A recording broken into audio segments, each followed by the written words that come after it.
The number one most popular recipe on my blog this year was these strawberry cheesecake cookies. They have a thick sugar cookie base, diced strawberries added in, and a creamy vanilla cheesecake filling. You will fall in love.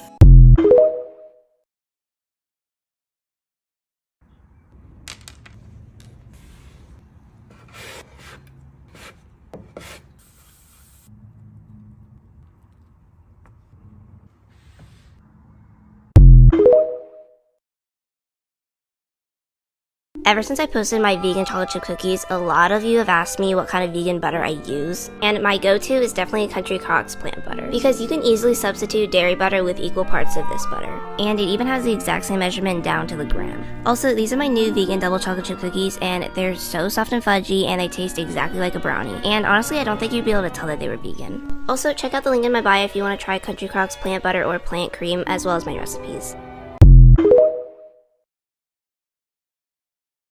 I'm telling you, you're going to love these blondies. They're made in one bowl, no mixer required, and just 8 ingredients. You're going to start by whisking together 3/4 cups of melted butter, a cup of light brown sugar, and half a cup of white sugar.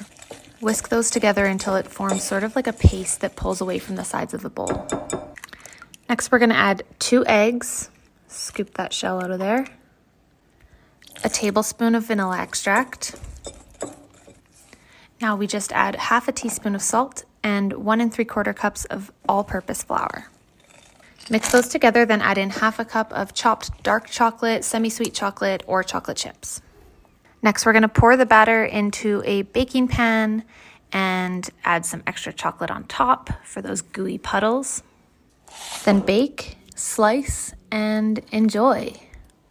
These are one of my most popular recipes for a reason, so let me know what you think. If you only have 1 apple left in your pantry, you need to use it to make this single serving apple crumble. It's only 5 ingredients and it's the perfect dessert when you're craving something a little bit sweet after dinner. All you have to do is chop up 1 jazz apple, and then I'm adding a little bit of lemon juice, but that's optional, and some cinnamon, raw sugar, and melted butter. Then for the crumble topping, I'm using all-purpose flour, more cinnamon, more sugar, more melted butter, and then mixing it together gently by hand until these crumbles form, and then sprinkling this on top of my apple mixture. And you just want to pop everything into the toaster oven at 350 for about 25 minutes. Okay, so here's part 2 of me being absolutely delulu, thinking that I can bake my best friend one of those aesthetic heart-shaped cakes at home. The cake was so bad I got comments ranging from, "Did you even try?" to, "This looks like Hagrid's cake that he made for Harry in Harry Potter." So this was me trying to have a redemption arc. Spoiler alert, I didn't redeem shit because this cake turned out absolutely crazy, even though everyone swore up and down that making homemade buttercream frosting would fix all of my problems. It did not. And I followed everyone's instructions to the T. I did the crumb coat, chill it for 15 minutes, did another coat, and I don't know, it just was not giving. It was a little bit smoother than the first time, but it wasn't great. But one of the cornerstones of my personality is giving up, so that's exactly what I did when I got to this stage of the cake decorating process. I was like, you know what? Is this good? No. But is it good enough? Yes. So, happy birthday, bestie.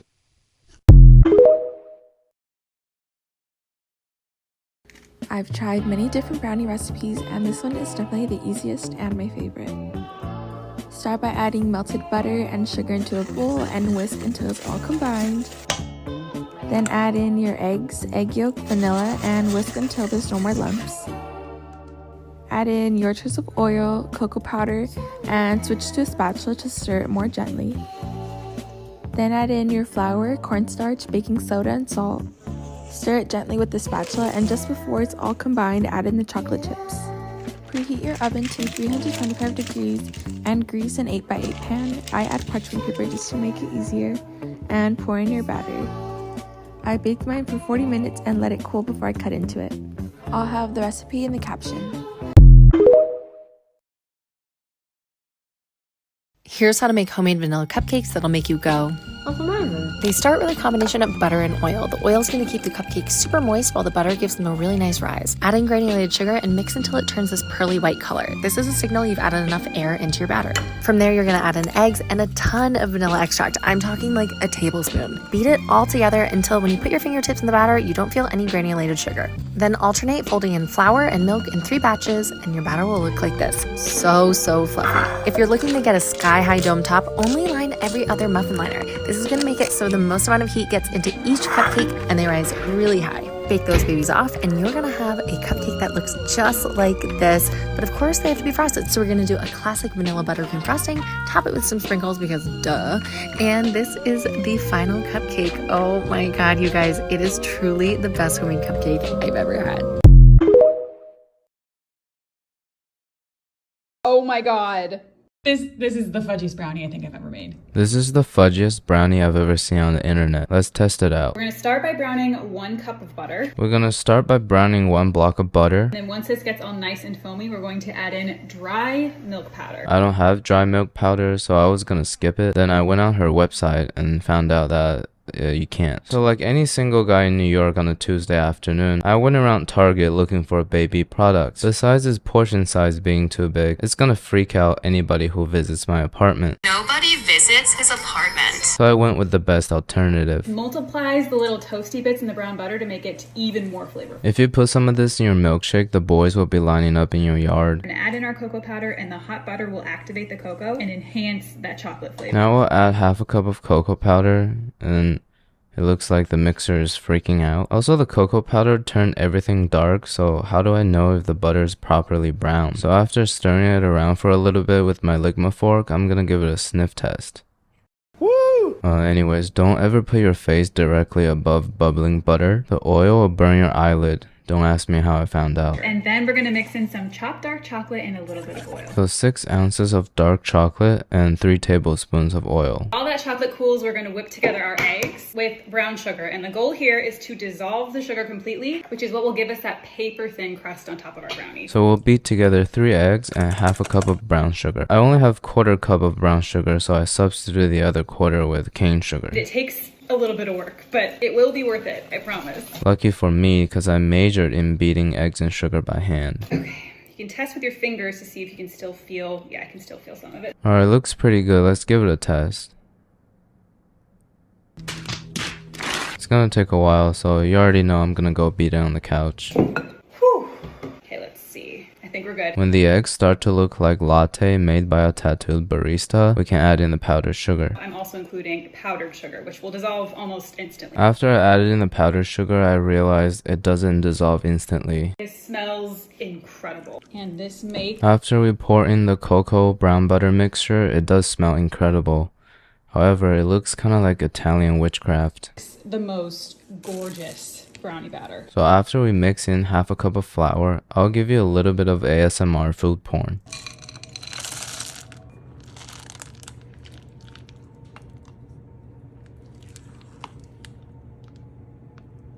Nice job, team.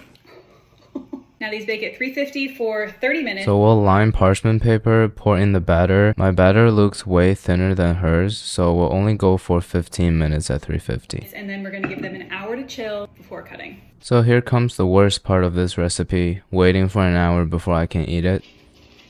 My heart is like racing. I'm really excited. I forgot to hit record, but Good thing I remembered to hit record. I also remembered to post it on Instagram.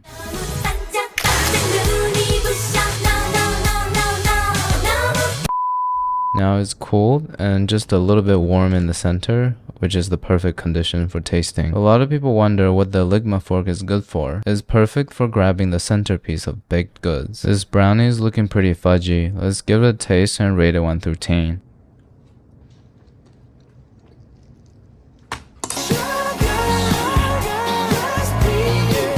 The top layer is very thin and crispy, and the inside is very gooey and moist, and occasionally you get hit with that clunk of chocolate. The toasted malt powder kind of gives it that dry aged beef flavor, but in a very pleasant, sweet kind of way. I eat brownies like once a year, and every time I eat it, it impresses me, so I'll give it an 8.5 out of 10. Alright, thank you.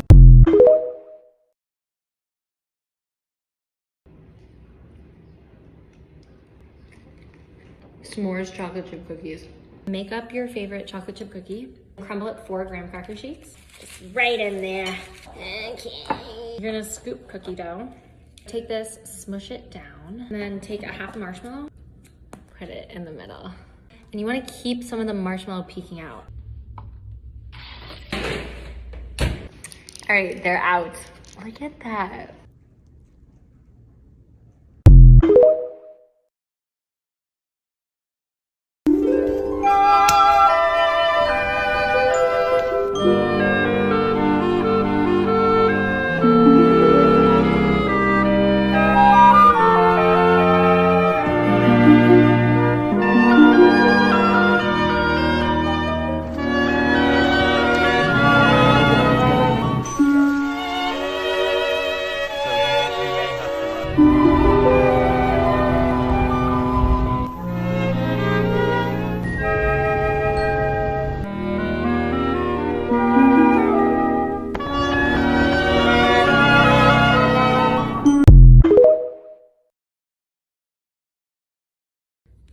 no-churn strawberry cheesecake ice cream with actual pieces of cheesecake in it.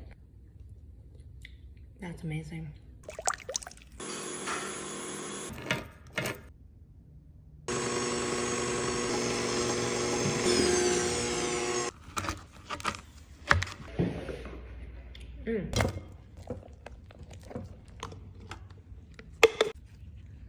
Now this goes into the freezer to set for 8 hours.